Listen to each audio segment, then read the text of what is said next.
जख्म वो जगह है जहां से रोशनी आपके अंदर दाखिल होती है। तुम्हारे अंदर एक ऐसी ताकत है जो तुम्हें जिंदगी बख्शती है, उसे तलाश करो। अपने दिल को उस वक्त तक तोड़ते रहो जब तक कि ये खुल ना जाए। इस दुनिया में कोई खजाना सांप के बगैर, कोई फूल कांटे के बगैर और कोई खुशी गम के बगैर नहीं।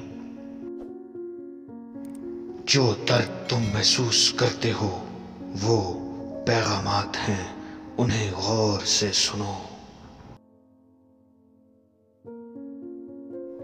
याद रखें, मुकद्दस और पाक मुकाम में दाखिल होने का रास्ता आपके अंदर ही है। मौलाना रूम से किसी ने पूछा, जहर क्या है?